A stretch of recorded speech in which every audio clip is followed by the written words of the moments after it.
Muito bem, a gente voltou aqui à retífica Pirajussara para finalizar a montagem do motor do Passat da MTE. Na verdade é do nosso Passat, a gente já considera ele um pouquinho nosso, um pouquinho meu, um pouquinho do Guto e um pouquinho de todo mundo que participa, inclusive do Fernando e do Marcos. Marcos, muito obrigado por disponibilizar o espaço aqui, que muito em breve vai ser Escola de Motores. Fernando, obrigado pela presença de novo, Alfredo. Obrigado. E Guto, Dr. House de Guarulhos, muito obrigado novamente. Sempre juntos. Bom, a gente vai recapitular agora tudo o que a gente fez na primeira etapa da montagem do motor. A gente esteve aqui com o Alberto, técnico da KS, que deu uma tremenda aula pra gente, e assusta quando você tem uma informação que o pistão ele não é cilíndrico, que o pistão ele tem a forma de um barril, tá? E isso é preocupante porque exige que o sistema de arrefecimento esteja em perfeito estado. E muitas vezes as pessoas confundem o sistema de arrefecimento ou refrigeração. Eles imaginam que o motor tem que trabalhar gelado. Isso o próprio técnico da KS garantiu que não é verdade.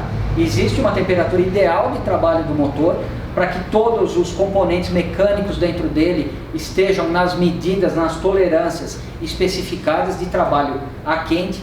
E para isso quem vai dar uma tremenda aula hoje é o Alfredo da MTE, vai explicar tudo que a gente precisa saber e tudo que a gente nem imagina que acontece no motor durante o arrefecimento.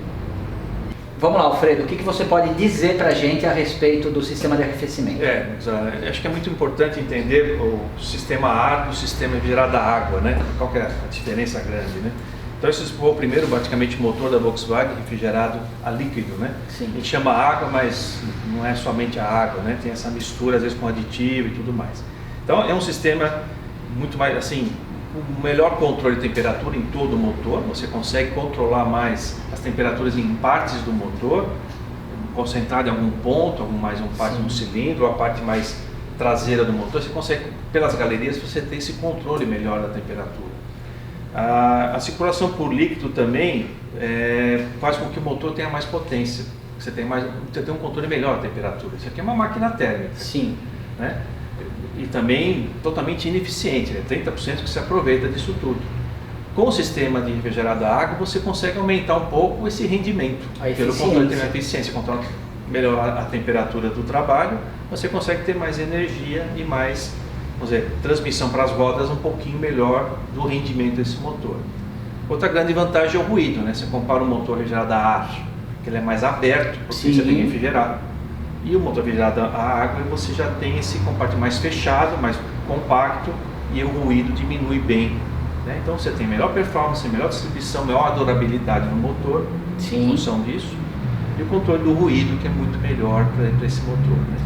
Então, e provavelmente numa situação que a gente considere não ideal para um refrigerado a ar convencional, aqui você tem proporcionalmente também uma eficiência do consumo de combustível melhor, porque ele trabalha sempre na temperatura ideal. Ideal de trabalho, exatamente. A gente gosta de Fusca, é óbvio. Aí a gente não vai abrir mão de ter os Fusquinhas. Não, sim. Mas o fato é que você está num dia com a temperatura 7, 8 graus, a temperatura do ar a 7, 8 graus, o Fusca tem uma refrigeração desse ar que está a 7, 8 graus. Eventualmente, dependendo da carga que você colocar, ele está trabalhando frio. Tá? E se você tiver num dia 35, 40 graus, ele está trabalhando aí quase 30 graus a mais de temperatura. E isso vale para todos, vamos dizer, para todas as variações de temperatura.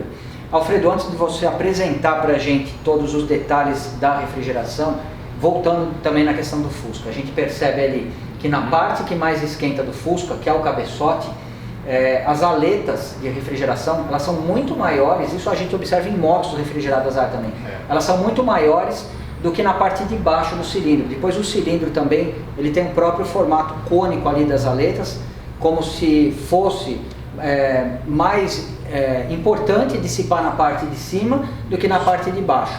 Na verdade não é que é mais importante, é que como o calor é gerado aqui em cima por conta da explosão, ele precisa de uma maior área de dissipação. Isso a gente visualiza no motor refrigerado a ar porque está tudo externo. Externo, aqui já não, né? Aqui não. Só um detalhe, é importante você ter falado isso, Hoje, você pegar os motores novos, 3 cilindros, né? Falando hoje da atualidade, você tem duas válvulas termostáticas para ter 2 controles de temperatura.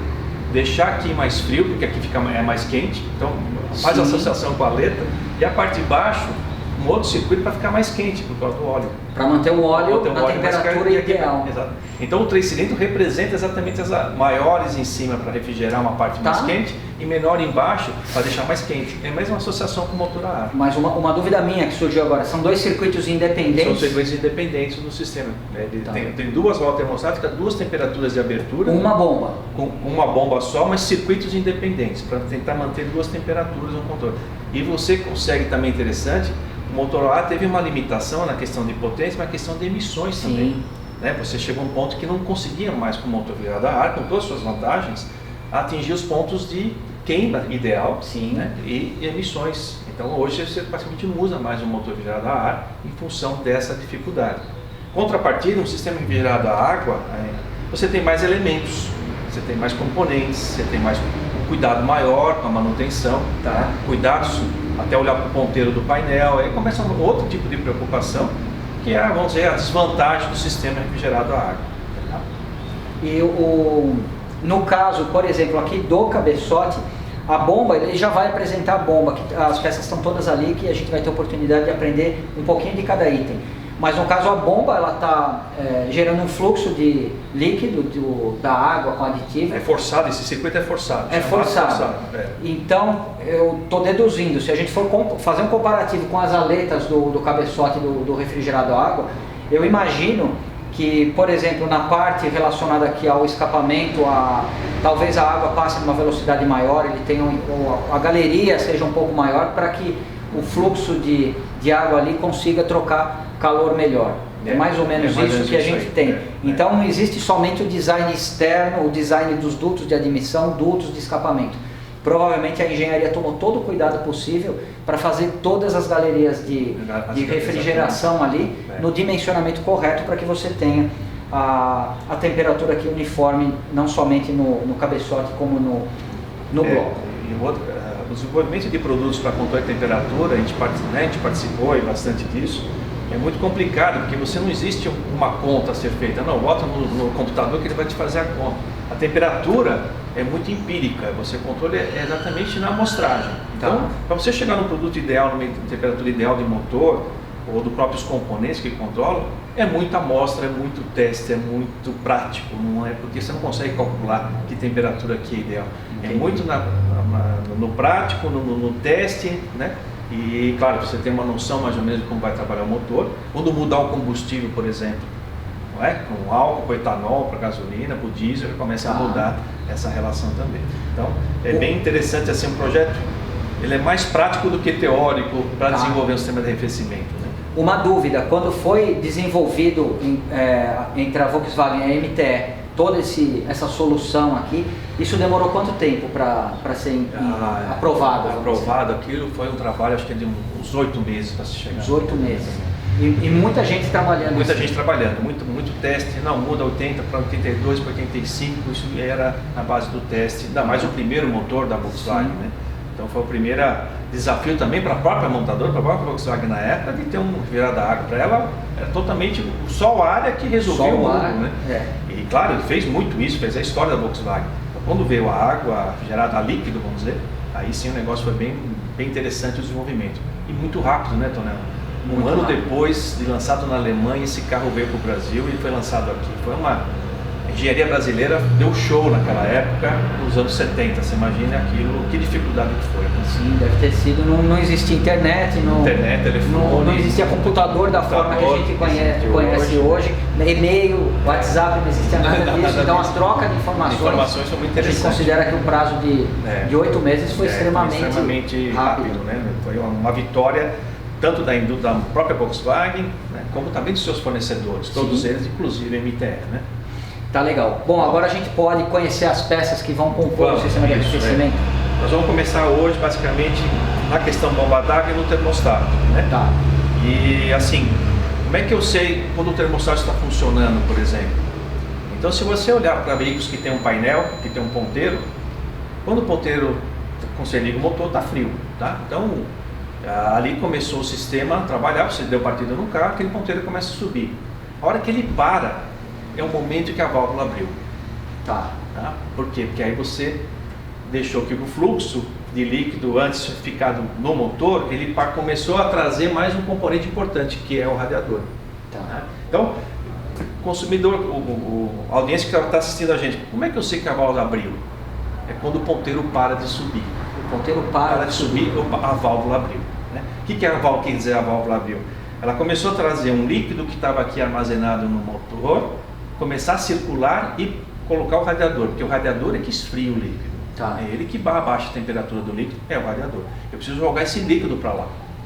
E por que eu não jogo já que a hora que liga o motor? Porque o motor é uma máquina térmica, ele precisa de temperatura ideal de trabalho. Aquecer o mais rápido possível para que o pistão tome a forma ideal. Não somente o pistão, né, que a gente conseguiu visualizar ali na aula do Alberto, que o pistão é a peça que é mais deformada, vamos dizer assim, a frio. O restante das folgas, dos mancais, dos eixos ali, simplesmente ela tem a questão da dilatação. E eu acho que a parte mais quente do motor é exatamente naquela região do pistão, né? Sim, a parte... O ideal seria, assim, a gente sempre brinca, né? Pega o motor, põe ele no fogão, esquenta ele primeiro antes da partida, esse seria o ideal. Mas como isso não é impossível, o que eu faço? Deixo a válvula fechada nesse início, dou a partida, e diminuir o tempo dele trabalhar nessa condição. Então o que eu faço? Fecha a válvula, o líquido fica lá dentro, vai aquecer mais rápido, ele atinge melhor a temperatura de trabalho. Ideal para tudo, para lubrificação e para queima do combustível. Né? Então a válvula tem essa função inicial primeiro, obviamente a bomba d'água simplesmente forçar o líquido, forçar a circulação, mas a válvula inicialmente ela está fechada e eu observo pelo painel quando o ponteiro vai até e para. Quando ele parou, a válvula começou a abrir. Tá? Só para esclarecer, de repente, para quem não visualiza isso, a bomba aqui nesse caso ela tem um acionamento mecânico, ela usa a energia gerada pelo motor, a energia mecânica, para girar uma pequena turbina e ela vai manter o fluxo de água circulando aqui o tempo todo. O motor ligou, o líquido aqui está circulando. Isso a toda a vazão possível. E a intenção disso é o que? Você pegar o calor que foi grande aqui em cima desde o primeiro momento e já levar ele para as outras partes, conseguir aquecer o óleo, conseguir deixar a temperatura do motor toda uniforme, uma coisa que a gente consegue fazer no motor a ar, dimensionando o tamanho das aletas ali. Aqui o líquido consegue uniformizar isso de uma forma muito mais eficiente. A partir do momento que o líquido atingiu a temperatura de trabalho e começou a tentar superar, começa a entrar o líquido já refrigerado pelo radiador, ou no momento da primeira partida, o líquido que ainda está geladinho ali no radiador. Então quem vai controlar isso é a válvula. A gente está falando muito, está fazendo vocês imaginarem demais. Eu mesmo tenho pouca familiaridade com todas essas peças que estão em cima da mesa. Então a Bianca vai poder agora dar uma pausa para que a gente possa apresentar as peças para vocês. Bom, Alfredo, essa daqui é a carcaça da bomba d'água com o termostato. Com o termostato. Esse é um projeto que está acoplado a bomba com o termostato, no mesmo housing que chama, né? Tá. No corpo. Na mesma carcaça. Na mesma carcaça. Então aqui fica... bom, aqui vai ser a saída de água que vai para o motor. Isso. Já com a temperatura controlada. E essa temperatura controlada ela pode ter várias fases. Exato. Na fase fria do motor, aqui é onde vem montada a termostática e a gente tem essa tampinha vai direto para o radiador. Tá? Então normalmente a termostática vai ficar fechada aqui, nessa posição. Então a bomba vai estar girando aqui o tempo sentido todo. Horário, empurra esse líquido, puxa o líquido que vem do motor e teoricamente o radiador. Isso. E empurra para dentro do motor. Tá, e aqui atrás, ou melhor, eu estou falando atrás porque a gente está imaginando olhando o motor de frente. Aqui na parte de trás a gente tem duas entradas do motor. Uma vem da parte do cabeçote e uma vem da parte ali do coletor. Do coletor ou ar quente, depende do modelo do veículo, né? Então a válvula aqui ela fica completamente fechada na primeira fase, na fase fria. O líquido do motor que está circulando aqui é a plena vazão, né? A vazão é determinada pela rotação do motor. Ela consegue aquecer essa parte da válvula termostática. Isso. E aí com o tempo, com a temperatura aumentando, ela exerce uma pressão nesse pininho aqui e vai abrindo para misturar, ou melhor, para dosar o líquido que vem do radiador já frio entre aspas, com a água que está... A água continua vindo do motor. E bem quente. Então aqui vai fazer a mistura, não é que vai fechar a parte quente, vai vir só água fria, gelada, vai dar um choque térmico. Ele vai sempre mantendo, estabilizando a temperatura. Uma coisa que o Alfredo me explicou agora há pouco é que o próprio turbilhonamento aqui da bomba d'água garante que tanto a água quente que está voltando do cabeçote como a água fria na primeira abertura da válvula, ela vai estar perfeitamente misturada e de uma forma bem homogênea para o carburador não receber, para o cabeçote não receber uma água muito gelada ali. Ou quente que não passa a refrigeração. E aí que aquilo que eu comentei antes com o projeto, como é que desenvolve? Então tinha que se fazer vários testes.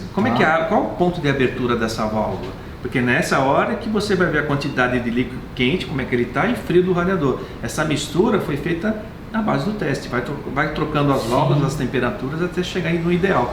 Para compor todo esse... É uma situação totalmente diferente aqui, né? Velocidade, fluxo, com temperatura quente e fria, como é que se mistura para entrar na temperatura ideal para dentro do motor. E esse motor em particular tem uma característica bastante interessante, que aqui na mão, nessa carcaça, a gente tem praticamente boa parte não só do arrefecimento, mas do controle de temperatura. Porque se você pega um exemplo, um Fiat, um Fiasa, por exemplo, a bomba d'água está num canto do motor, a termostática está do outro lado ali na entrada do radiador. É interessante você ver como você acabou de colocar a válvula, você sempre coloca ela de ponta cabeça. E às vezes é estranho isso, né? Que geralmente você imagina que ela fosse trabalhar assim. Mas ela trabalha de ponta cabeça. Aqui não tem como montar diferente, porque essa flange não deixaria, não existe espaço. Mas tem veículo que pode acontecer isso, de você montar ao contrário, porque... ela não vai abrir nunca. Mas sempre uma dica importante, essa parte aqui, como você falou, que vai esquentar, nós vamos explicar já o que é, essa parte virada para o motor, o sentido do motor, nunca sentido do radiador. Tá. Né? E aqui dá para ver bem isso, né? Tô jogando essa parte interna para o motor, isso para te ajudar o raciocínio. Porque se eu for virar, se pudesse, eu estaria fazendo essa montagem e essa parte estaria virada para o radiador. Está errado, porque aqui vem parte fria. Eu tenho que jogar a parte que tem que esquentar para o motor, que teoricamente é mais quente. Tá legal. É importante que ela trabalhe de ponta cabeça. E no começo, na época, o pessoal estranhava muito esse trabalho. Ei lá, como é que vai trabalhar de ponta cabeça? Não, ela pode trabalhar de ponta cabeça, de qualquer posição. Em qualquer posição. Importante esse lado quente, para esquentar e para que ela possa abrir. Tá? Bom, eu e a Bianca, a gente... mostrar aqui a bomba d'água, né? Essa bomba foi fornecida pelo nosso parceiro Nakata, e aqui tem o rotor que faz todo essa vazão, esse fluxo todo forçado para dentro do motor e todo o sistema, né? E joga para cá. Eu não lembro agora a quantidade de líquido, deve ter esse sistema, entrando de 5, 6 litros. Tá. Né? E tem uma vazão muito grande, esses 5, 6 litros saem e entram no motor várias vezes por hora, né? Então o fluxo forçado pela bomba d'água, que é diferente do sistema a ar, como a gente já falou. Tá. Bom, eu e a Bianca, a gente já teve o privilégio de visitar a fábrica da MTE e acompanhar toda a fabricação das válvulas termostáticas. Isso. E a verdade é que a gente compartilhou esse privilégio com todos vocês que tiveram a oportunidade já de assistir esse vídeo, e caso vocês ainda não tenham assistido, a gente vai deixar o link aqui agora para vocês. Mas aproveitando que a gente já está aqui, o Alfredo tem, da mesma forma que a gente teve na fábrica, todas as peças da válvula termostática aqui desmontada, e ele vai poder explicar o funcionamento de cada uma. Bem, Toné, você falou bem, né? Lá na fábrica você viu como é que fabrica os produtos, os componentes de todos, né? Também podemos ver esses vídeos, como funciona no canal da Oficina do Saber. Também tem alguns vídeos que possa ilustrar como é que funciona a válvula, né? Então vamos aproveitar aqui e vamos montar uma válvula, como se a gente estivesse lá na fábrica, tá bom? Tá, joia. Bom, o elemento, se a gente pegar uma válvula pronta, né, todos os seus componentes, basicamente todo de inox, e aí no meio tem um negócio amarelinho, né? A gente chama aí de termoelemento. O termoelemento, quer dizer, ele tem um componente térmico aqui dentro, né? Então, ele é que faz abrir a válvula. A válvula pode variar de formato, plástico, grande, comprida, pequena, mas sempre vai ter esse termoelemento. Ele sempre vai estar constante. Esse elemento, termoelemento, é este aqui, ó. Tá? Ele é que vai fazer realmente a válvula abrir. E Como é que ela faz a válvula abrir? Tudo começa com esse elemento aqui chamado cera expansiva. Ela é derivada do petróleo, né, como se fosse uma parafina, e uma mistura que é feita dentro da MTE, eu vou começar desse estado sólido, mais rígido, com a temperatura, ela vai começar a se tornar pastosa, ela vai começar a aumentar o volume. Então, é essa tecnologia que nós temos, em adaptar essa parafina, fazer exatamente para 80 graus. Tá. No caso aqui, esse Passat, essa válvula começou com 80 graus, o início de abertura. E ela pode abrir entre 78 e 82, existe uma tolerância de abertura dessa válvula. Então, tá. 80 graus, carro a gasolina. Bom, essa cera, ela vai dentro, por exemplo, em volta, melhor dizendo, desse diafragma. Esse diafragma é de borracha, ela é mole, flexível, tá? E ele vai em volta desse diafragma. Nesse diafragma vai o pino. Esse pino é retificado, lubrificado, para que eu possa ter esse movimento, subir e descer dentro do diafragma. Toda a fabricação da válvula sai lubrificada, ela sai com silicone lubrificado de fábrica. Tá. Com o tempo, isso aí vai se perdendo, natural. Por isso que o importante é a qualidade do líquido, da água, com um etileno direitinho, porque eu vou manter essa válvula sempre lubrificada. Porque essa haste ela vai ficar em contato, né? Vai ficar em contato com o líquido, né? Então quando a gente vê aquela água barrenta, mas isso aí é barro, o que é da água? Eu falei, não, isso é óxido de ferro, é ferrugem do bloco, que vai oxidando e vai participando desse movimento do pino subindo e descendo dentro do diafragma. Então você vê borracha com metal, a tendência sempre é segurar, né? Ele retificado, polido, com lubrificante que sai de fábrica, ótimo, funciona bem. Mas começa a entrar um líquido ruim, ou com óxido, que é aquilo lá, aquele barro é um óxido. Uma areinha, ela vai ficar na borracha, vai ficar na borracha e chegando vai travar o pino. Tem muitas vezes válvulas que a gente recebe, travou, não abriu mais. Você pega, ela está ressecada. Você bota um silicone de volta, ela volta a abrir. Então aquele coisa barrenta, aquilo não é barro, aquilo é óxido de ferro, aquilo é muito ruim por termostato e também para o resto dos componentes. Sim. Aquilo é uma coisa oxidada.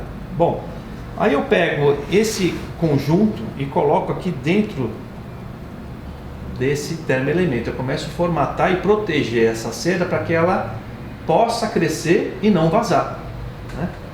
Aí eu vou e coloco uma tampinha nele aqui. Eu vou fechar isso aqui. Vou tirar esse pino que é mais fácil, porque ele entra sob pressão para que eu não vaze. Então eu vou colocar essa tampinha aqui. Tá. Depois eu coloco o pino. Então aqui dentro eu crio como se fosse uma panela de pressão. Ela está fechada, presa aqui dentro, sem ar, né? Então o movimento, o calor vai começar a atingir essa região. Com isso, aí eu vou abrir para facilitar a explicação. Essa cera está comprimida, ela vai começar a apertar essa borracha e o pino que está aqui dentro começa a ser expulso. Porque eu tenho esse chanfro aqui que faz com que a cera vá apertando aqui embaixo na pontinha. E ele vai subindo. Ele vai subindo. Ele vai apertando, ele vai subindo. Eu vou apertando, ele vai subindo, ele vai apertando. Porque a cera vai crescendo aqui dentro. Ela está compacta, como se fosse uma panela de pressão, e o pino, a tendência é sair. O que vai ser? A cera vai ocupar o espaço do pino. Como ela não tem para onde ir, ela vai ocupar esse espaço do pino. Quer que ele vá para fora. Tá. Ele é o fusível, ele é o que vai ceder e vai ter que sair. É muito, fazendo uma comparação, lembra do peru de Natal? Que a gente tem um sensorzinho, uma temperatura, um pininho, né? Pininho que sai, com certeza aquilo é um sistema bem parecido. Bem parecido. Que faz com que então atingir a temperatura ideal de cozimento daquele. É a mesma analogia que a gente pode fazer aqui nesse movimento do pino. Tá? Então toda a precisão de temperatura, da massa dessa cera, do controle dimensional é fundamental. Tá? Mas a pressão ali deve ser violenta ali dentro, porque uma força, na verdade quando o motor esfria, a cera ela condensa, ela diminui o volume de novo, e quem devolve o pininho lá para dentro, não só o pininho, mas tudo que tiver solidário mecanicamente com ele, que é a tampa da válvula, é essa mola. Essa mola. E é uma mola muito forte, se você for comparar com o tamanho, a dimensão da cera, dela, né? Então o pessoal às vezes tem a confusão, mas o que acontece? A mola amolece, por isso que a válvula abre. Tem muita gente que pensa assim, eu brinco assim, não, isso aqui não é um espaguete, não, isso aqui é mola. Então ela tem que estar pressionada, a válvula fechada, com a força da cera maior do pino com a cera maior do que a da mola, comprime a mola. Para que depois que você falou, na hora de refrigerar, de resfriar, a cera vai voltando e a mola vence a força. Então é uma briga entre a cera, o pino com a mola. E a mola. O tempo todo essa briga. E esse movimento é fechado totalmente, quando está frio, totalmente aberta. Ela chega a bater elo com elo totalmente fechada, a temperatura está extrema, está totalmente aberta. Tá. Ou o meio termo, depende de como eu estou no trânsito, na cidade, na estrada, essa temperatura, essa posição vai variando o tempo todo. Então é a mola brigando com a cera. A mola brigando com a cera o tempo todo. E o mais importante, a gente imagina que quando a mola vencer e o motor está na fase de trabalho, ele está numa estrada, de repente a mola ela consegue empurrar o pininho, o que significa que a temperatura aqui diminuiu um pouco e a pressão da cera também. É importante que isso aconteça rápido, porque apesar de ser um sistema de arrefecimento, de refrigeração, eu acho que o nome que deveria se dar é o sistema da temperatura ideal. Porque se a temperatura também cai, o motor vai dar uma falhada, vai ter um consumo maior, as peças mecânicas ali vão se prejudicar. Né? Então a mola ela responde imediatamente a qualquer queda de temperatura. Tanto que você observa bem quando eu falei que o ponteiro, quando para, ele está na temperatura ideal, a válvula abriu, você vê que ele fica muito tempo parado nessa posição. Na estrada ele pode cair um pouquinho, no trânsito ele pode subir um pouco, mas aquele é o ponto certo. Isso de carro para carro varia. Sim. Né? Projeto, porque tem projeto do painel, outra coisa que a gente vai falar sobre isso. Mas geralmente aquela posição que está acostumado ao teu carro, ele vai ficar naquela posição e aquele é o ideal. Né? Claro que a gente pode controlar isso por consumo de combustível, potência e tudo mais. Né? Bom, se a gente mostrar aqui a válvula completa, eu tenho outros componentes aqui, né? Então, o pino, voltando ao funcionamento, como o pino está preso aqui em cima, se você não colocar uma coisa para segurar, ele vai sair fora dentro do termoelemento, ele vai cair para fora. Mas ele está preso na ponta superior.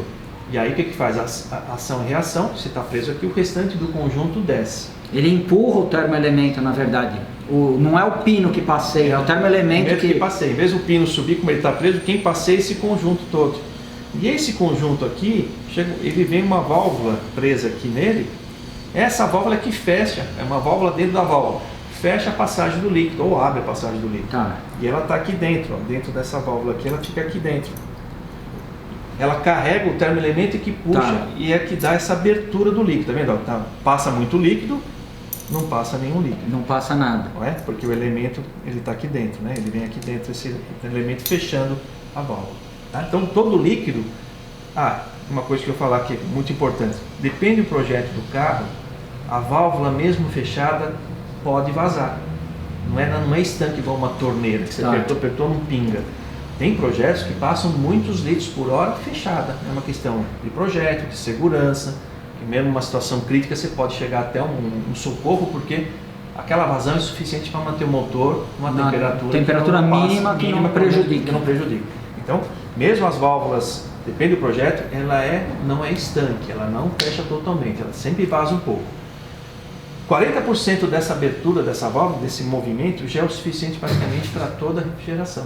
Não precisa abrir totalmente a válvula, né? Porque uma parte dela, isso é pelo diâmetro, pelo volume que passa, já é projetado, ela abriu 40% e tal, meio que você já tem toda a condição suficiente para manter refrigerado esse motor.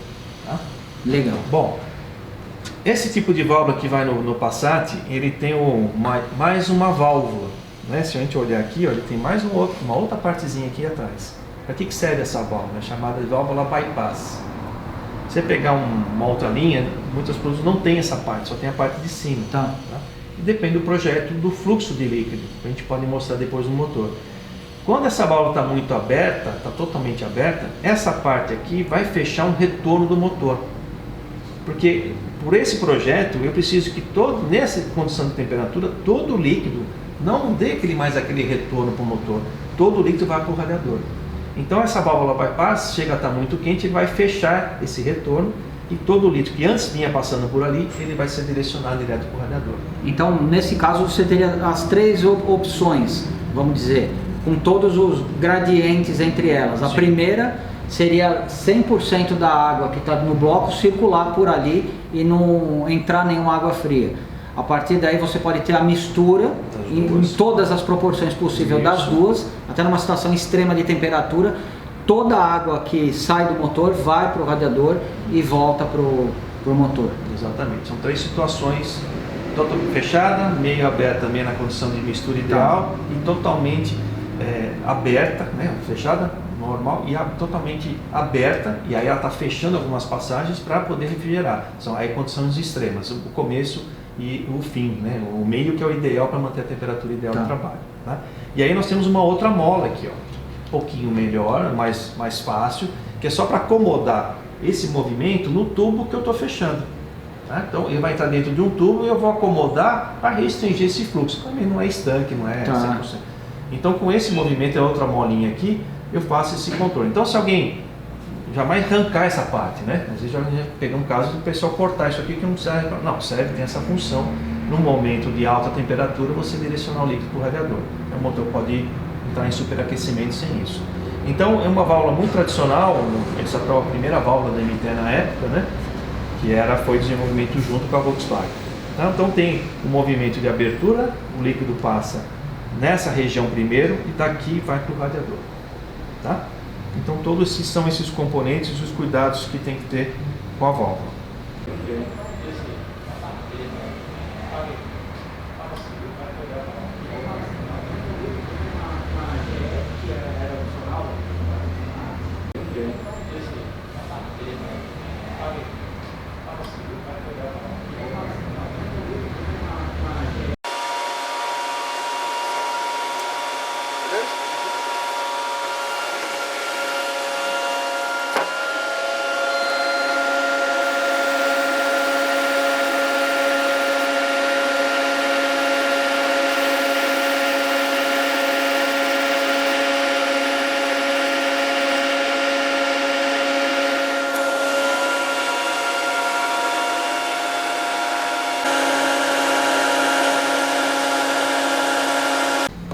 Bom, para a gente continuar, eu preciso de um voluntário aqui. Pode ser o senhor, Dr. House? Pode se aproximar. Sim, gostaria que você montasse para a gente, Guto, a bomba d'água, então, na carcaça da bomba d'água e a termostática. Eu queria que a Bianca aproximasse aqui e mostrar que é uma termostática personalizada e foi gravado a laser aqui, o Passat 60 anos. E essa daqui que a gente vai usar. Então pode ficar à vontade aqui, usar todo o espaço que você precisar. E eu vou aproveitar e fazer mais uma pergunta pro Alfredo. Com tudo isso que a gente viu, quem controla a temperatura do motor é a válvula termostática, tá certo? O ponteiro do painel é simplesmente um indicador, não basta, se você pegar a hastezinha do ponteiro e baixar, a temperatura não vai baixar. Tá definido que quem vai controlar é a válvula. A dúvida, por que o sistema é pressurizado? Porque o líquido de arrefecimento está pressurizado. Tá. Excelente pergunta, né? Fundamental. Isso você falou. A válvula controla a temperatura do motor pelo controle de fluxo de líquido.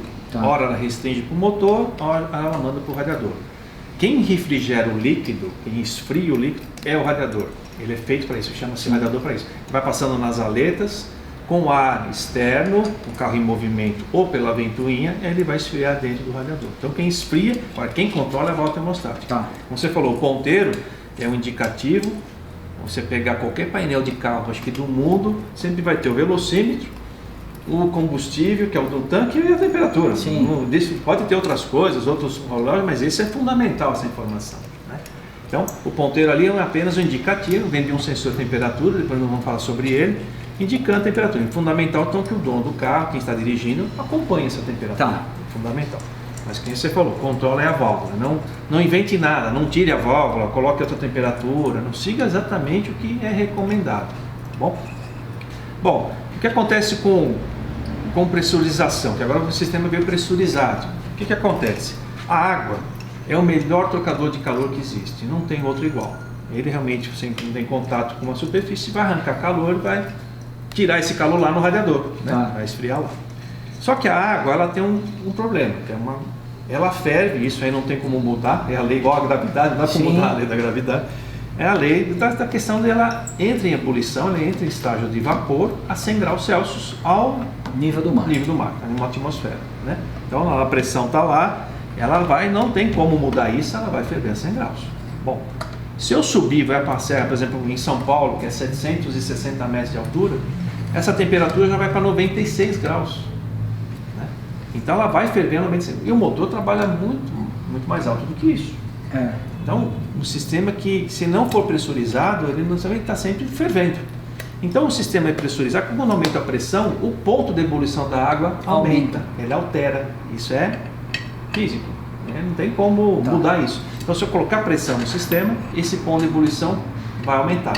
Então, eu consigo trabalhar melhor com a água, que é o melhor trocador de calor que existe, tendo o sistema pressurizado, com mais segurança. Porque tem um ponto maior de fervura da água. Se a válvula abre a 80 graus, a gente imagina que aqui em São Paulo, 700 e poucos metros acima do nível do mar, ferve a 96, a gente teoricamente tem 16 graus aí de espaço. Agora, se a gente tiver a 2.000 metros de altura, dependendo do país, a 3.000 metros de altura, a água está perigosamente muito próxima disso daqui. Ela vai baixando cada vez mais essa temperatura. Então a vantagem de você ter o sistema de arrefecimento pressurizado é que você estabiliza não somente a temperatura que a água pura ferveria, na verdade o aditivo também ele eleva mais ainda esse ponto de ebulição. Hoje não tem só água, né? Você tem aquele monoetileno glicol, que é aquela mistura química que eleva o ponto de ebulição mais ainda, que ele chega a 130 graus, acima disso, na dosagem certa, tratamento sem suas desvantagens. Não pode exagerar só colocar aditivo que não vai trocar calor, não vai trocar calor da forma que deveria. Porque a água é o melhor trocador de calor, né? Então você tem que achar uma equação boa entre a água e o aditivo para continuar trocando calor e evitar um ponto de ebulição muito baixo. E preservar da oxidação e de travar o pininho. Exatamente, oxidação dentro da bomba d'água, no pino, como eu falei, né? Oxidação do motor, você mantém ele controlado, essa oxidação.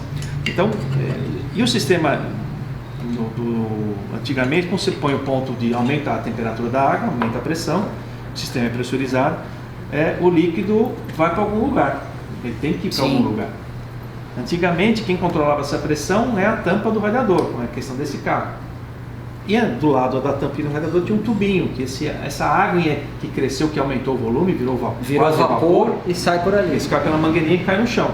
Eu teria que sempre estar com o carro mais antigo, ter que completar. Uma vez por semana, tirar a tampa do radiador e completar. E olhar. Na verdade, o sistema é pressurizado, mas existe um limite da pressão que quem vai controlar é a tampa. Então a gente infelizmente não está com a tampa dele aqui, mas a tampa, vamos dizer, desse modelo mais clássico, desse modelo mais antigo que o Alfredo comenta, ele tem uma mola bastante fisicamente parecida com essa daqui. Então quando a pressão atinge um determinado patamar, que significa que a temperatura ali também já está no limite, essa válvula abre, alivia a pressão. Com o alívio da pressão, por um efeito da física, você já tem naturalmente uma queda ou uma estabilização na temperatura.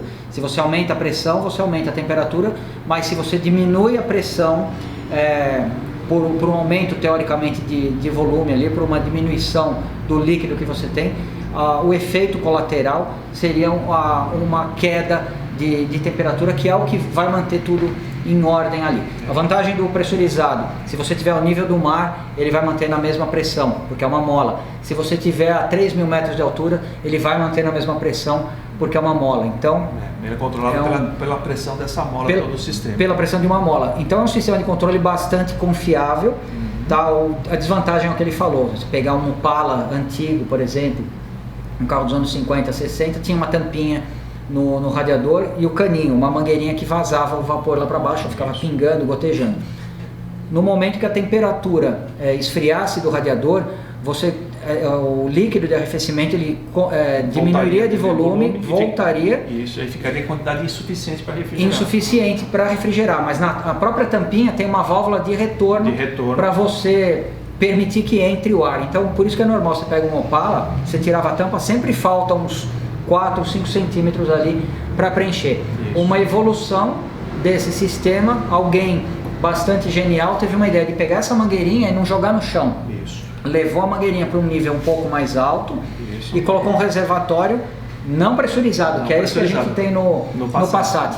Então o vapor vai para esse reservatório que fica ali do lado do limpador, um mecanismo do limpador de para-brisa, e o próprio caminho que ele está chegando até o reservatório, ele já vai condensando, já vai perdendo temperatura e já chega ali numa forma líquida. Chegando ali numa forma líquida, ele já estabiliza ali dentro do reservatório, cuja chegada é por baixo. Isso, por gravidade, quando o carro está desligado frio, esse líquido vai retornando para o motor. Então, no lugar, teoricamente é o mesmo princípio de tampa, só que no lugar dele aspirar, ele aspira o líquido que por gravidade vai manter aquele nível muito mais estável. Você vai precisar todo o tempo tem que repor o líquido. Você vai precisar examinar isso com uma frequência bem menor.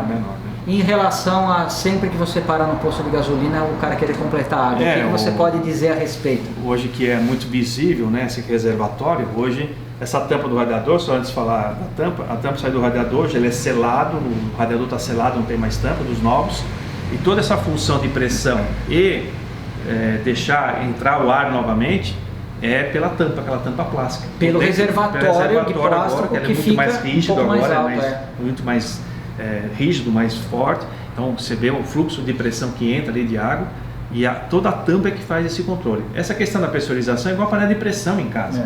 Então, para fazer um cozimento rápido, eu aumento a pressão e aumento a temperatura com a mesma pressão. Eu consigo fazer um cozimento mais rápido, por isso que existe a panela de pressão. Só que tem um limite. Se não fosse aquela válvula em cima, como se fosse a tampa do radiador ou a tampa do plástico, o sistema ia estourar, ele não ia aguentar. Ia estourar mangueira, estourar radiador. Por isso que tem a tampa do radiador, a tampa do reservatório, como é na panela de pressão. A pressão de manter, segurança. Chegou na hora, para, chega, vaza e para. Né? E o que acontece muito quando você chega com um carro e está quente, a questão é a mesma coisa. Por toda a gentileza do operador lá do frente, eu posso dar uma olhadinha na água e no óleo, né?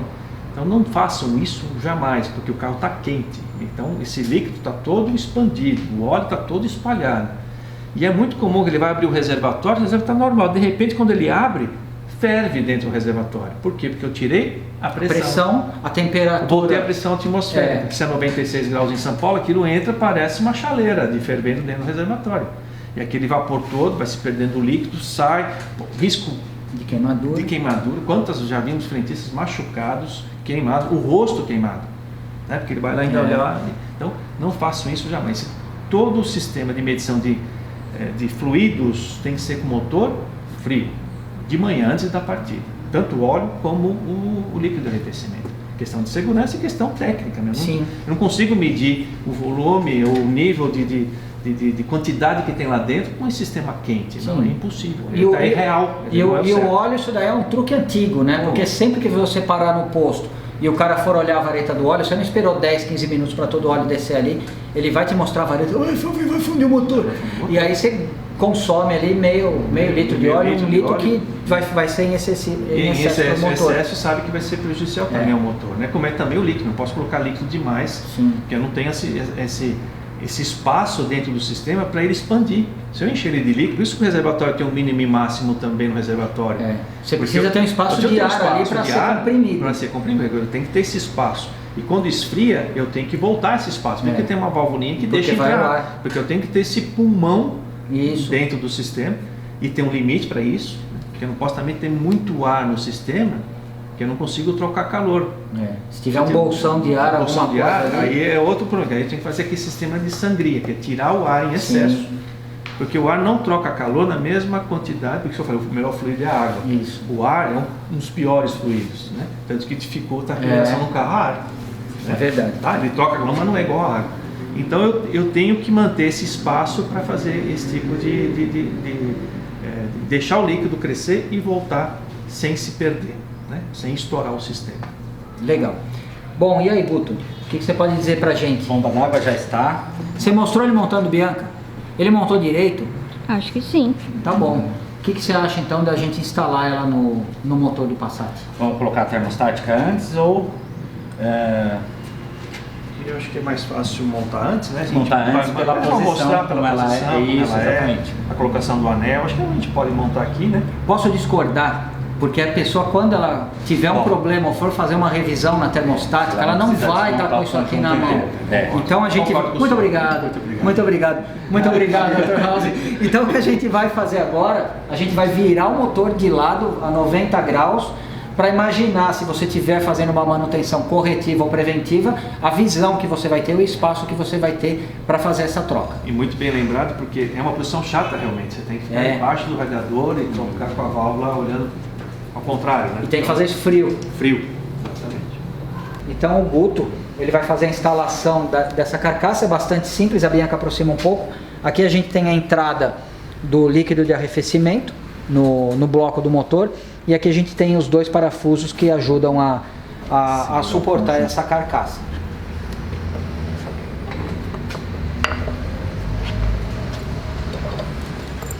Eu poderia estar te ajudando, né? Bom, a gente já montou então a carcaça da bomba d'água, e a Bianca está no lugar. Claro que você não vai estar no conforto que ela está de pé, você vai estar provavelmente deitado embaixo do carro, vai estar entrando terra, vai estar entrando barro dentro do teu olho, mas você vai de qualquer forma conseguir ter mais ou menos essa visão. Aqui tem alguma longarina, Guto? Será que dificulta? Não, no máximo aqui, né? Porque o radiador vai estar aqui na frente, o máximo vai ser a remoção do protetor de cárter para ter conforto aqui.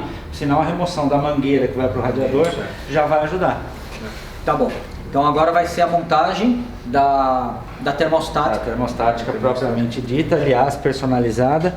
Uma dor no coração de guardar essa peça aqui, né? Deixar ela oculta, mas pelo menos sabendo do funcionamento. O Alfredo está com 2 peças aí. Isso, essa aqui é a tampinha que vai para o radiador. É original do carro ainda, né? Mas ela está muito corroída, né? Justamente onde vai a mangueira, quer dizer, aqui também a gente está com medo de usar a mesma, né? Sim, pela corrosão do alumínio. Você tem massa no motor, eletricidade, líquido, você tem essa corrosão. Então a gente vai partir para uma tampa nova, tá? Uma tampa nova, mas a gente vai guardar essa aqui de lembrança, né? Tá? Então só para a válvula fica de ponta cabeça, a parte, como a gente já falou, que tem que ficar para o motor, tá? Para o motor, que é a parte que tem que aquecer. Esses 2 tubos vem o líquido quente do motor, bombeia, né? E vai para dentro do motor, né? Quando ela abre, o líquido que vem aqui do radiador se mistura com o quente e entra no motor. Então ela tem que trabalhar nessa posição de ponta cabeça, como a gente comentou.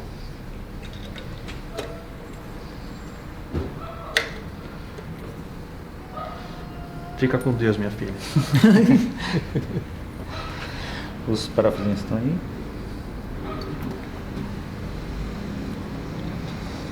Dr. House colocou a tampinha ao contrário. Perdeu o paciente. Eu não estava embaixo do carro. É aquela coisa, né? Se eu desmontei, eu sei montar.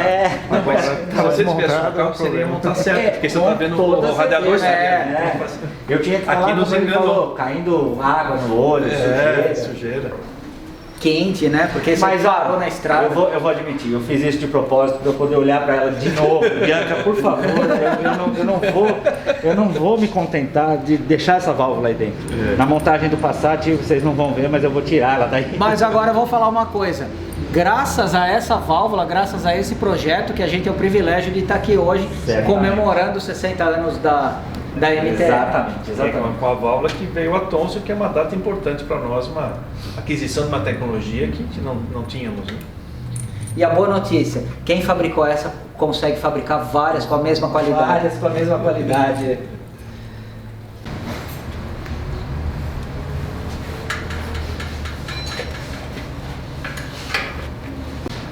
Bom, Alfredo, a gente já montou então a carcaça da bomba d'água, termostática, o Dr. House apertou aqui.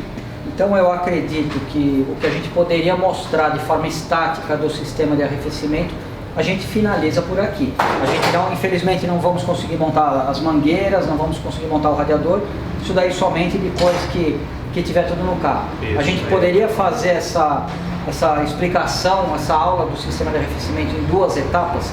Você poderia voltar no momento que a gente tiver o motor instalado, o líquido de arrefecimento, tudo em ordem, depois que o motor tiver funcionado, para a gente ver o funcionamento dinâmico do sistema. Exatamente, acho que é bem melhor com medindo a temperatura da mangueira antes e depois. Isso. Né? O circuito, como é que era o circuito do líquido dentro do sistema, acho que boa ideia, a gente faz isso no segundo capítulo.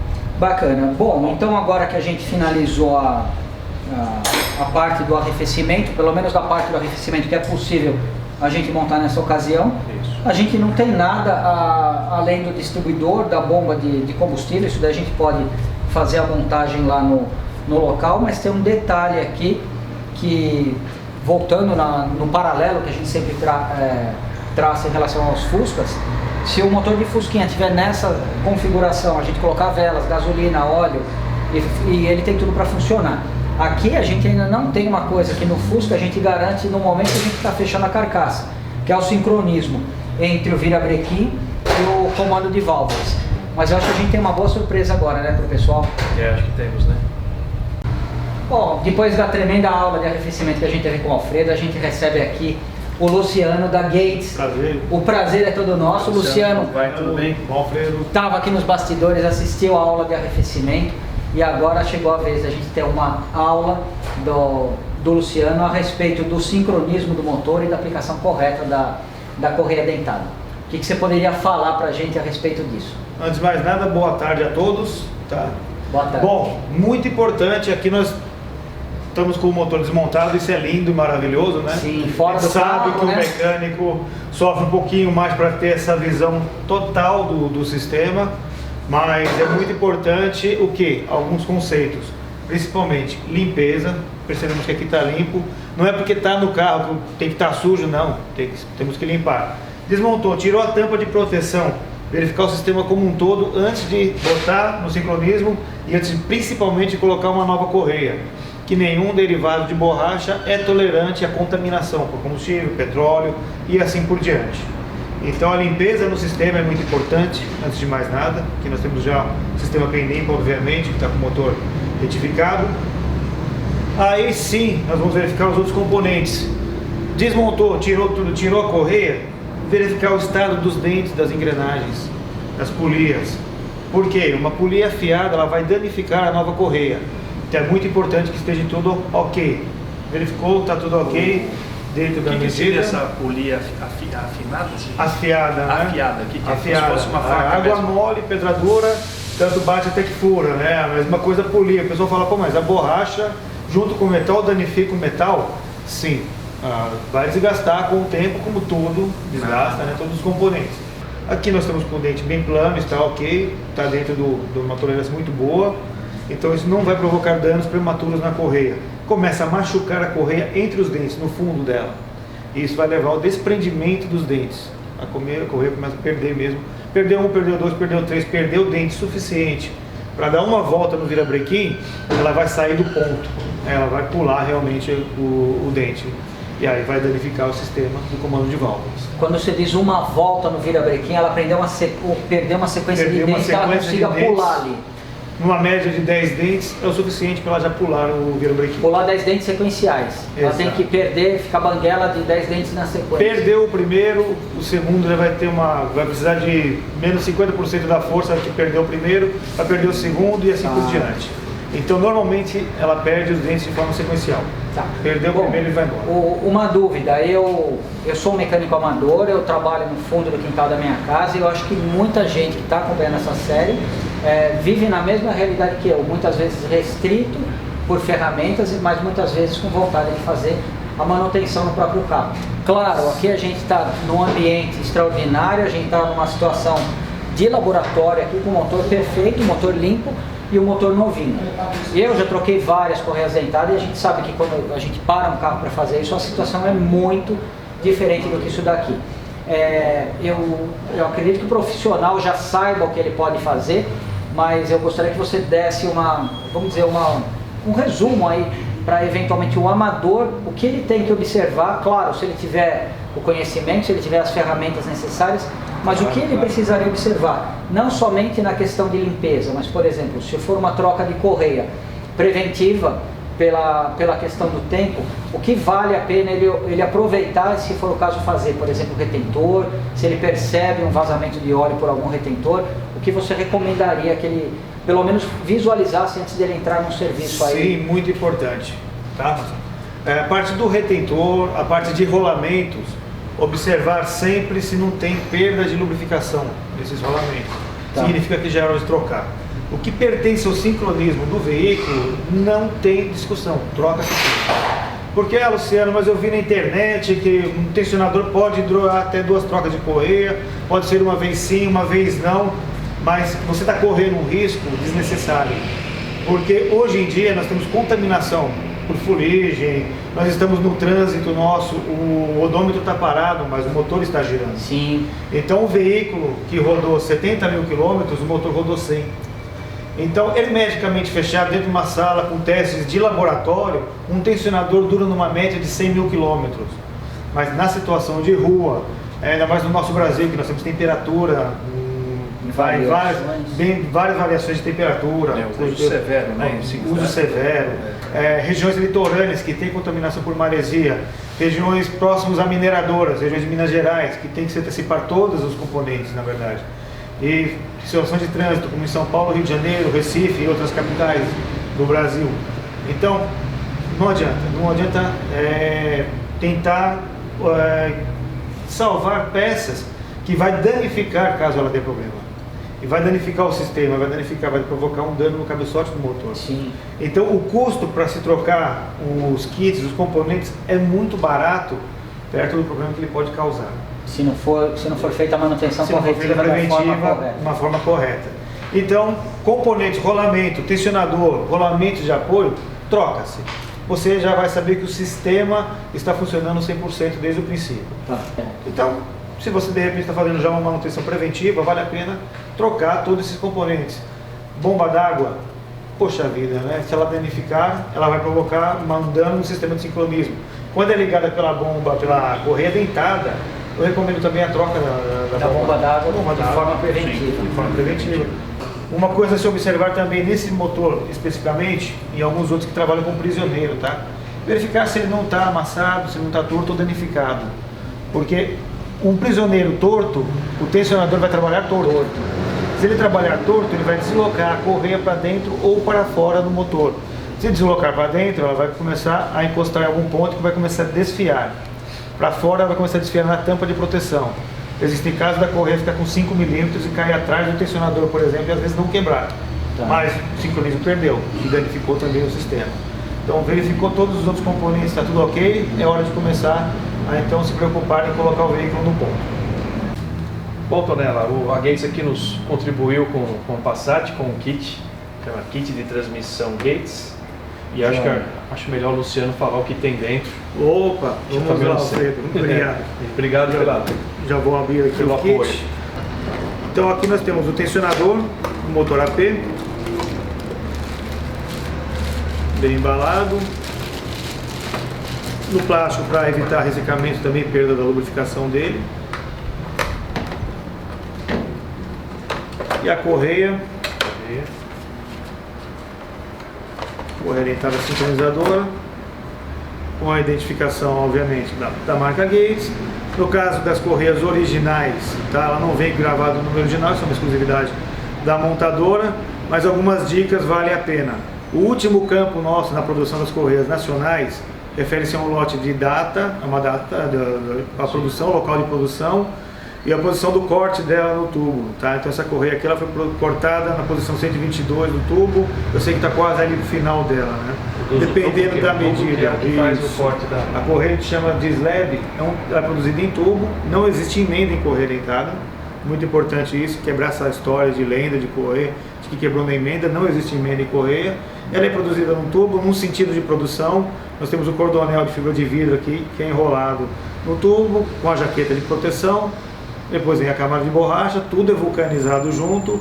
Os cordonéis, a gente chama de sentido S, sentido Z, mas por ser o cordonel, obviamente, ele enrola no lado, ou lado direito ou lado esquerdo. Por quê? Para manter uma estabilidade da correia na polia. Então, uma correia montada corretamente e cortada corretamente, ela nunca vai dançar na polia, ela nunca vai correr por sua livre boa vontade, vamos assim dizer. É porque a ignorância minha, você está girando, a tendência é a correia andar para cima e para trás. Isso, do fato de ter os cordonéis... dela como se fosse um balanceamento da correia. Exatamente, por serem pares, né, lado direito e lado esquerdo, S ou Z, sempre vai ter uma força centralizada. Então a única possibilidade de uma correia trabalhar fora da posição por construção dela por falha de construção dela, seria se esse cordonel estivesse cruzado. Então, quando existe o deslocamento da correia no sistema, alguma coisa está deslocando a correia. Então, é muito importante a gente verificar as polias, a polia desgastada, a tendência a condenar uma inclinação, muitas vezes não é. Nas últimas gerações, esse é o sistema de desbalanceamento. Exatamente. E aqui nós temos o dia útil que ela foi produzida e o ano em que ela foi produzida. Então, dia útil 220 do ano de 2017. Então, é muito importante isso porque uma correia vence com 5 anos. Eu não recomendo a instalação dela com mais de 4 anos após a sua produção. Porque dependendo de como a pessoa roda, ela vai rodar mais do que 1 ano com aquela correia. Então, 5 anos é o vencimento dela, até 6 anos, para ter uma margem de segurança. Instalação, correia instalou, por mais nova que ela seja, como essa aqui. Eu rodo muito pouco, Luciano, não vou rodar, vou demorar 20 anos para rodar os 50 mil quilômetros, 40 mil quilômetros que indica a troca de uma correia. Você vai trocar ela com 3 anos novamente, porque então no motor, devido à temperatura, ela vai ter o ressecamento, tem contaminação por ozônio, tem contaminação por derivados de petróleo, por combustível, por vapor e assim por diante. Então, 3 anos do veículo já começa a ressecar e já começa a perder propriedade. Porque o brasileiro em média anda 15 mil quilômetros por ano, em estatística aqui. Então, teoricamente, em 3 anos você está no momento, realmente, até pela quilometragem, em média, 45 mil. É um tempo bom e além do tempo de... Isso. Mesmo que não andasse para os 45, 50, teria que trocar cada 3 anos. Exato. Outra informação que é muito importante, não vou nem me atrever a brincar com a correia dentada. Correia dentada não se brinca, não se tira da embalagem antes da troca, não se pendura em prego, não se transporta com coisa em cima. Eu vou fazer uma brincadeira aqui com a correia micro V que não tem problema nenhum, tá, gente? Uma correia dentada você nunca dobra, uma circunferência muito menor do que a polia que ela vai trabalhar. Cordonel de fibra de vidro vai trincar e vai perder 90% da resistência dela. Então, quando você pega uma correia que quebrou reta, é porque ela foi vincada. Aí o mecânico fala, pô, mas eu não vinquei, eu tenho certeza, eu fui lá, coloquei certinho. E muitas vezes não foi mesmo culpa do mecânico. Às vezes, no manuseio de uma autopeça, pendurou no prego, depois a pessoa vai lá e dá uma paulada para poder tirar a correia do prego, lá já vincou a correia no prego. Todo lugar que eu vejo está pendurado no prego a correia. A correia micro V não tem problema. Essa não tem. Ela não pode tirar uma correia dentada da embalagem e pendurar no prego, como eu já vi também. Tá? Vemos bastante isso ainda no interior principalmente. É muito fácil saber quando é um vinco. Para nós, na hora da análise, quebrou reto, o cordonel está cortado, a parte do cordonel de vidro está cortada de forma reta, a gente sabe que foi um vinco. Agora, é muito difícil determinar aonde ocorreu o vinco. E aí começa o jogo, às vezes, do empurra. Foi ali, foi aqui, e às vezes o cliente fica com... Todo mundo tem que evitar, para depois não achar o culpado. Então essas dicas muito importantes. Mecânico é quem vai abrir a embalagem para colocar no motor. E resto, todo mundo, por favor, deixa o lacre intacto. Certo? Bom, essa aqui é a correia micro V, a correia V, desculpa, no caso, alguns motores utilizam a micro V, no caso desse motor utiliza ainda a correia V, que vai ser instalado no segundo momento, quando o carro já tiver com o alternador, com tudo colocado na sua posição. Mas já está aqui, já está guardada, deixar aqui junto com os outros componentes. Agora vamos fazer a instalação do kit de sincronismo, e verificar o sincronismo do motor ali, nesse caso aqui. Bom, aqui agora vamos identificar o ponto do motor, né? Bom, nesse caso do motor AP, nós temos o ponto desta polia no comando de válvulas, que é muito importante. Ele fica aqui na parte de trás, depois nós vamos dar um close aqui. Isso, depois a câmera, tá? Ele vai ficar alinhado exatamente com a altura da junta da tampa de proteção aqui de válvulas.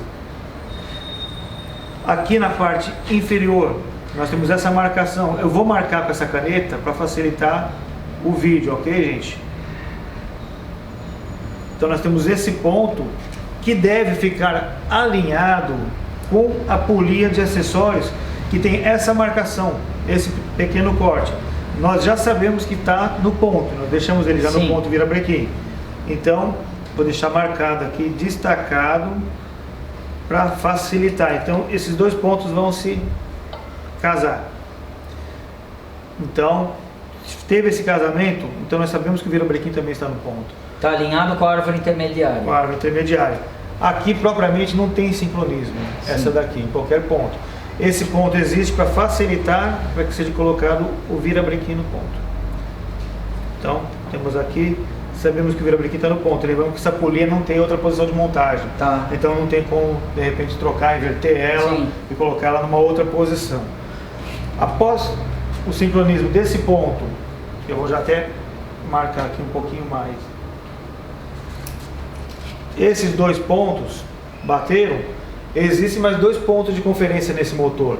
Não vai ser possível mostrar agora, Sim. porque não temos ainda com o câmbio montado, o volante tudo. e a caixa O seca. volante, exatamente, que é exatamente aquela inscrição OT na janela do ponto. Bateu ali, saber o que você vai saber que está no ponto o motor. E também aqui na parte do distribuidor, que o rotor vai ter que ficar com aquela setinha alinhada com o próprio corpo dele. Com o risquinho do cilindro número 1. Exatamente. Tá. Então vai estar tudo dentro do sincronismo, o motor está perfeito para que seja colocada a correia dentada agora nesse ponto. Então temos esse ponto que vai ficar na altura da junta da tampa de proteção aqui. Colocado no ponto o motor, vamos então colocar a nossa atriz principal, né? Sim. Vamos colocar a correia. Então sabemos que aqui está muito mais fácil que no motor, obviamente. Instalado, tá? Nós temos aqui a parte da construção dela.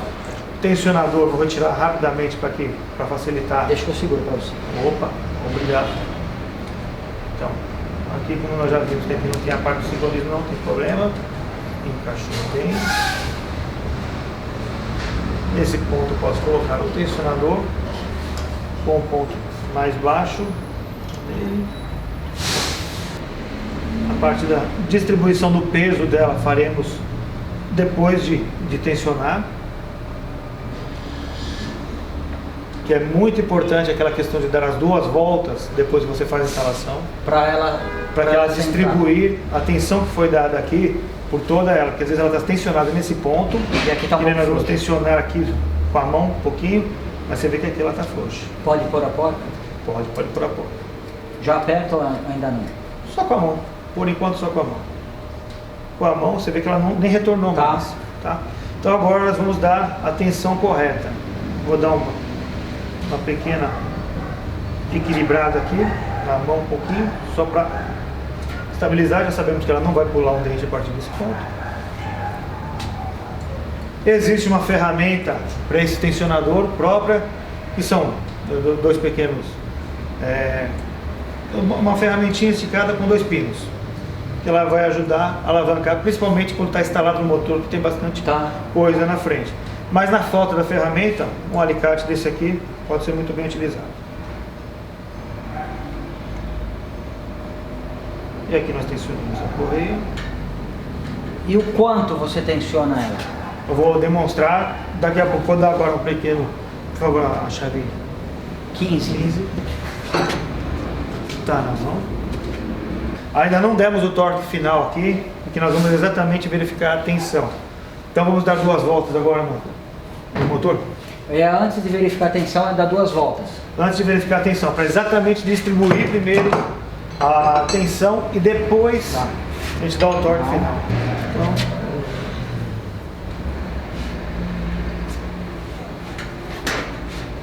retornou o ponto. Uma volta, o comando está a 180 graus.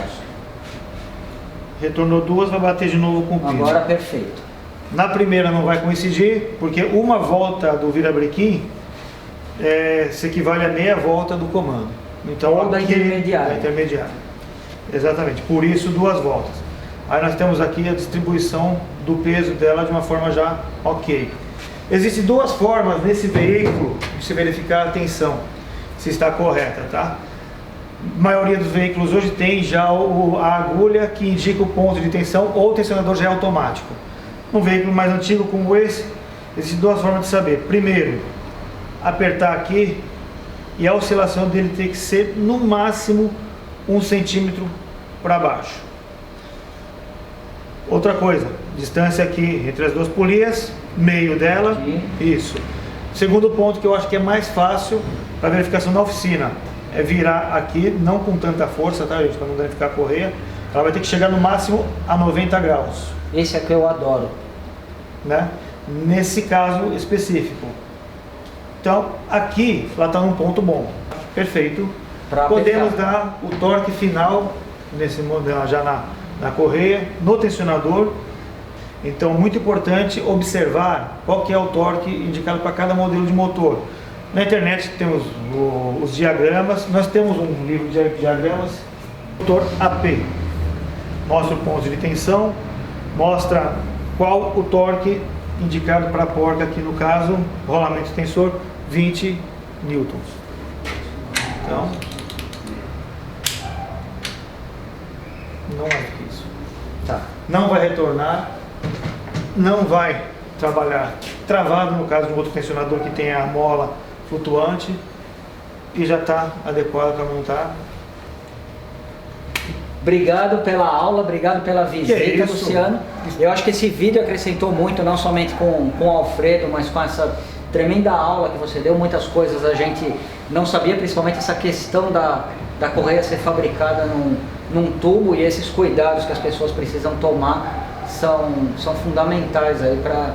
São detalhes aí que a gente não lê na instrução da embalagem ou eventualmente no manual que a gente encontra por aí.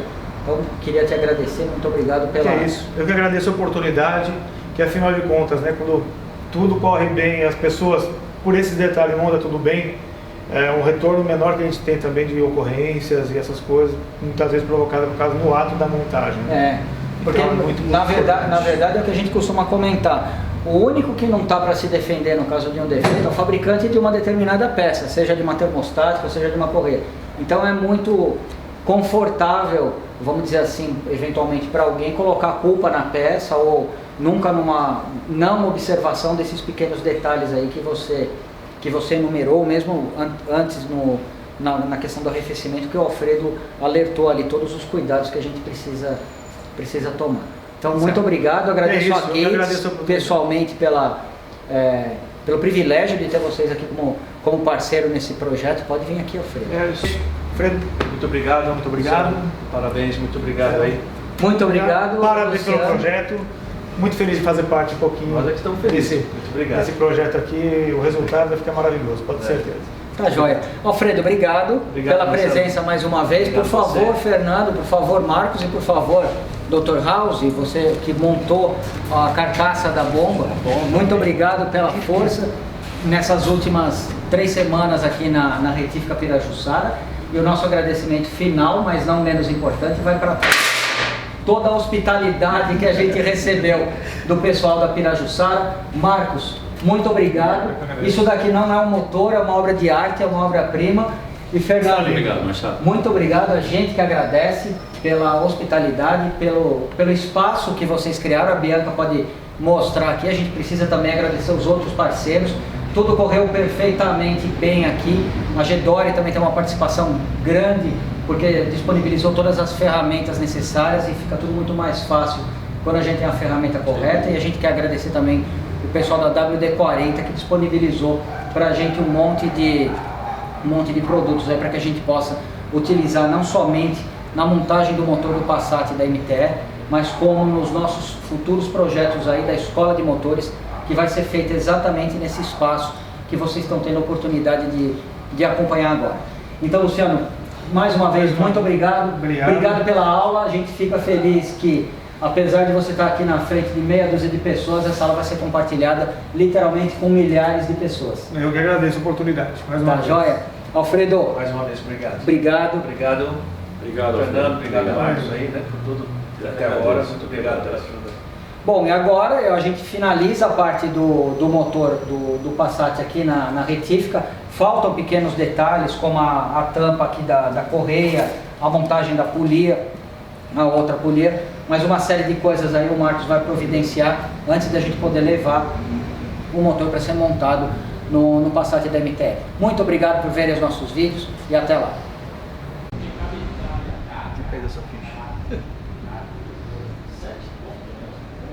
Mas já estava, né? Desmontou e montou de novo. Ele ficou bonito, né, motor?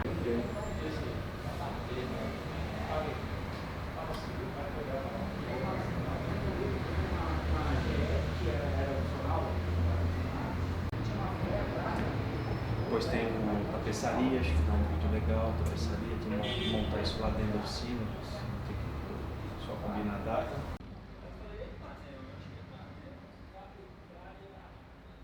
Já definiu exatamente o que a gente vai fazer no VGT? Exatamente? Não, VGT assim, nós vamos estar aproveitando